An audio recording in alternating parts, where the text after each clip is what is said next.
ತೋಟ ಕಾರ್ಮಿಕರಿಗೆ ಕಾನೂನುಬದ್ಧ ಕನಿಷ್ಠ ವೇತನ ಜಾರಿಗೊಳಿಸುವಂತೆ ಆಗ್ರಹಿಸಿ ಸಿಐಟಿಯು ನೇತೃತ್ವದಲ್ಲಿ ರಾಜ್ಯ ಮಟ್ಟದ ಹೋರಾಟ ನಡೆಸಲು ತೋಟ ಕಾರ್ಮಿಕರ ಸಂಘಟನೆ ನಿರ್ಧರಿಸಿದೆ. ಸಿದ್ದಾಪುರದ ಗುಹ್ಯ ಅಗಸ್ತೇಶ್ವರ ಸಹಕಾರ ಸಂಘದ ಭವನದಲ್ಲಿ ನಡೆದ ತೋಟ ಕಾರ್ಮಿಕರ ಸಂಘಟನೆಯ ರಾಜ್ಯ ಮಟ್ಟದ ಕಾರ್ಯಾಗಾರದಲ್ಲಿ ಸಿಐಟಿಯು ರಾಜ್ಯ ಪ್ರಧಾನ ಕಾರ್ಯದರ್ಶಿ ವರಲಕ್ಷ್ಮಿ ಮಾತನಾಡಿ, ಕಾರ್ಮಿಕರಿಗೆ ಕನಿಷ್ಠ ಕೂಲಿ ನೀಡಲು ಸಾಧ್ಯವಾಗದಿದ್ದರೆ ಮಾಲೀಕರು ಉದ್ಯಮ ನಡೆಸಬಾರದು ಎಂಬುದು ಕಾನೂನು. ಆದರೆ ತೋಟ ಮಾಲೀಕರು ಹಾಗೂ ಅವರ ಬೆಂಬಲದಿಂದ ಆಯ್ಕೆಯಾದ ಜನಪ್ರತಿನಿಧಿಗಳು ಕಾರ್ಮಿಕರ ಹಕ್ಕುಗಳನ್ನು ಕಡೆಗಣಿಸುತ್ತಿದ್ದಾರೆ ಎಂದು ಆರೋಪಿಸಿದರು. ಕನಿಷ್ಠ ವೇತನ ಜಾರಿಗೆ ಆಗ್ರಹಿಸಿ ಸೆಪ್ಟೆಂಬರ್ 18ರಿಂದ 21ರವರೆಗೆ ಬೆಂಗಳೂರಿನ ಫ್ರೀಡಂ ಪಾರ್ಕ್ನಲ್ಲಿ ಅಹೋರಾತ್ರಿ ಧರಣಿ ನಡೆಸಲಾಗುವುದು. ಪ್ಲಾಂಟೇಶನ್ ಕಾರ್ಮಿಕರು ಸೇರಿದಂತೆ ವಿವಿಧ ಕ್ಷೇತ್ರಗಳ ಕಾರ್ಮಿಕರು ಹೆಚ್ಚಿನ ಸಂಖ್ಯೆಯಲ್ಲಿ ಹೋರಾಟದಲ್ಲಿ ಭಾಗವಹಿಸುವಂತೆ ಕರೆ ನೀಡಿದರು. ತೆಗೆದಿದ್ದಾರೆ ಪ್ಲಾಂಟೇಶನ್ ಉದ್ಯಮ. ಇಲ್ಲಿ ಎಲ್ಲವೂ ಕೂಡ ಐಬಿಸಿ ಕಂಪನಿಗಳು, ಬಿಬಿಸಿ ಕಂಪನಿಗಳು, ಈ ತರ ದೊಡ್ಡ ದೊಡ್ಡ ಕಂಪನಿಗಳು ಇವತ್ತು ಈ ಒಂದು ಕಾಫಿ ಎಸ್ಟೇಟ್ಗಳಲ್ಲಿ ಇವತ್ತು ಕೆಲಸ ಮಾಡ್ತಾ ಇದ್ದಾರೆ. ವಿದೇಶಗಳಿಗೆ ನಾವು ರಫ್ತನ್ನ ಕಳಿಸ್ತಾ ಇದ್ದೀವಿ, ಬೇರೆ ರಾಜ್ಯಗಳಿಗೆ ರಫ್ತನ್ನ ಕಳಿಸ್ತಾ ಇದ್ದೀವಿ. ಇವತ್ತು ಕರ್ನಾಟಕದ ಕಾಫಿ ಬಹುಶಃ 2ನೇ ಸ್ಥಾನ ಭಾರತದಲ್ಲಿ ರಫ್ತು ಮಾಡೋದ್ರಲ್ಲಿ ನಾವು ಸ್ಥಾನವನ್ನ ಪಡ್ಕೊಂಡಿದ್ದೀವಿ. ಅಂದ್ರೆ ಸಾವಿರಾರು ಕಾರ್ಮಿಕರು ತಮ್ಮ ರಕ್ತವನ್ನ ಸುರಿಸಿ ಇವತ್ತು ರಫ್ತಿಗೆ ಇವತ್ತು ಸಹಾಯ ಮಾಡ್ತಾ ಇದ್ದಾರೆ. ಕಾಫಿ ಮಾಲೀಕರ ಸಂಪತ್ತನ್ನ ಇವತ್ತು ಹೆಚ್ಚಳ ಮಾಡ್ತಾ ಇದ್ದಾರೆ.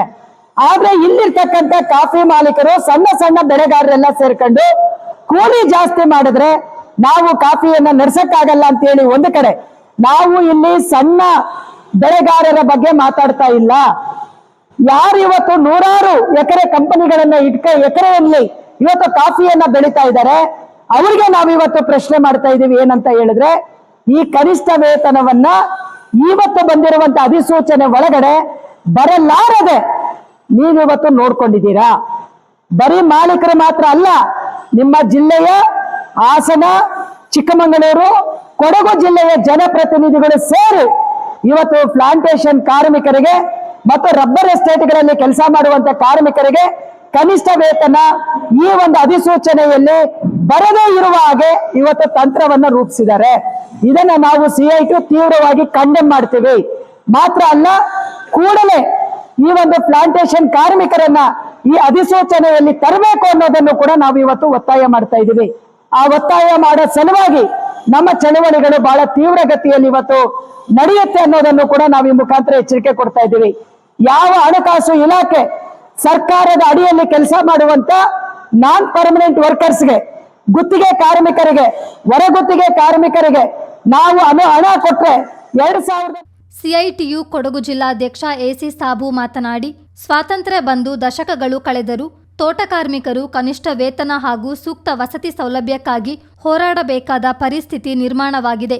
ಕಾರ್ಮಿಕರ ಸಮಸ್ಯೆಗಳನ್ನು ಸರ್ಕಾರ ಗಂಭೀರವಾಗಿ ಪರಿಗಣಿಸಿ ಸೂಕ್ತ ಕ್ರಮ ಕೈಗೊಳ್ಳಬೇಕು ಎಂದರು. ಇವತ್ತು ದೇಶಾದ್ಯಂತ 80ನೇ ಸ್ವತಂತ್ರ ದಿನಾಚರಣೆಯನ್ನ ಆಚರಣೆ ಮಾಡುವಂಥ ಸಂದರ್ಭದಲ್ಲಿ ನಾವು ಇವತ್ತು ಸಿಐಟಿನ ನೇತೃತ್ವದಲ್ಲಿ ಇವತ್ತು ಈ ಸಭೆಯನ್ನ ಸೇರ್ತಾ ಇರುವಂಥದ್ದು. ಈ ಸಭೆಯ ಮುಖ್ಯ ಉದ್ದೇಶ ಈಗ ಕನಿಷ್ಠ ವೇತನವನ್ನು ಜಾರಿ ಮಾಡಬೇಕು ಅಂತ ಒತ್ತಾಯಿಸಿ ಈ ಸಭೆ ನಡೀತಾ ಇರೋದು. ಇದು ರಾಜ್ಯ ಮಟ್ಟದ ಒಂದು ಕಾರ್ಯಾಗಾರ. ಇದು ಹಾಸನ, ಚಿಕ್ಕಮಗಳೂರು ಮತ್ತು ಕೊಡಗು 3 ಜಿಲ್ಲೆಗಳಲ್ಲಿ ಇರುವಂತಹ ಎಲ್ಲ ತೋಟ ಕಾರ್ಮಿಕರನ್ನ ಸೇರಿಸಿಕೊಂಡು ಈ ಕಾರ್ಯಕ್ರಮ ನಡೀತಾ ಇರೋದು. ಇದು ಈ 80ನೇ ಸ್ವಾತಂತ್ರ್ಯ ದಿನಾಚರಣೆ ಮಾಡುವಂತ ಸಂದರ್ಭದಲ್ಲೂ ಕೂಡ ನಮ್ಮ ಕೊಡಗು ಜಿಲ್ಲೆಯ ಅಥವಾ ಉಳಿದ ಕರ್ನಾಟಕ ರಾಜ್ಯದ ಕಾರ್ಮಿಕರ ಪರಿಸ್ಥಿತಿ ಯಾವ ಮಟ್ಟದಲ್ಲಿ ಇದೆ ಅಂತ ಹೇಳಿದ್ರೆ, ಕನಿಷ್ಠ ವೇತನ ಕೊಡಿ ಅಂತ ಹೇಳಿ ರಾಜ್ಯ ಸರ್ಕಾರಗಳನ್ನ ಕೈ ಚಾಚಬೇಕಾದಂತ ಪರಿಸ್ಥಿತಿ ನಿರ್ಮಾಣವಾಗಿದೆ. 80 ವರ್ಷ ಆದರೂ ಕೂಡ ಕನಿಷ್ಠ ವೇತನ ಇನ್ನೂ ಕೂಡ ಜಾರಿಯಾಗಿಲ್ಲ.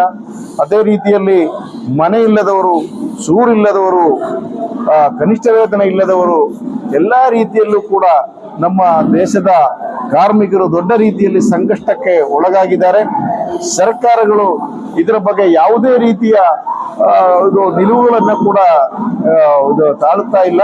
ಈ ಸಂದರ್ಭದಲ್ಲಿ ದೊಡ್ಡ ರೀತಿಯಲ್ಲಿ ಸಿಐಟಿಯ ನೇತೃತ್ವದಲ್ಲಿ ದೊಡ್ಡ ರೀತಿಯಲ್ಲಿ ಹೋರಾಟಗಳನ್ನು ಬರಬೇಕಾಗುತ್ತೆ. ಮುಂದಿನ ತಿಂಗಳು 8ನೇ ತಾರೀಕು ರಾಜ್ಯ ಮಟ್ಟದಲ್ಲಿ ದೊಡ್ಡ ರೀತಿಯಲ್ಲಿ ಹೋರಾಟ ನಡೆಯುತ್ತಾ ಇದೆ.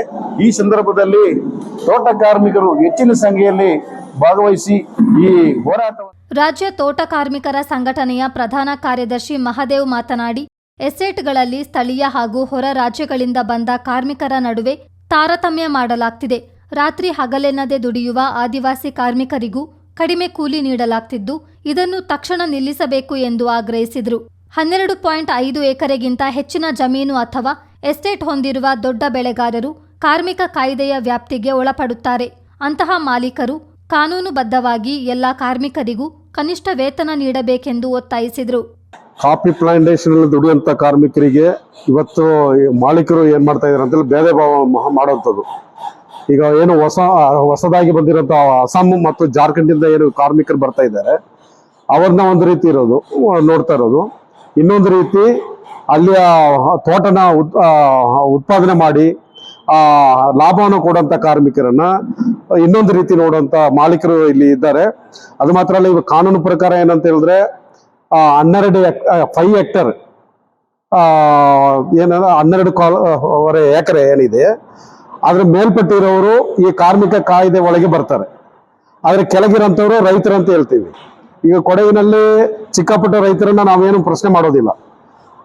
ಆದ್ರೆ ಮೇಲ್ಪಟ್ಟಿರೋಂಥವ್ರು ಎಲ್ಲರೂ ಕನಿಷ್ಠ ವೇತನ ಕೊಡಬೇಕು. ಈಗಾಗಲೇ ತೋಟಗಳಲ್ಲಿ ಆದಿವಾಸಿಗಳು ಏನು ದುಡಿತಾ ಇದ್ದಾರೆ ಅವರಿಗೆ ಇನ್ನೂ ಕನಿಷ್ಠ ವೇತನನೇ ಸಿಗ್ಲಿಲ್ಲ.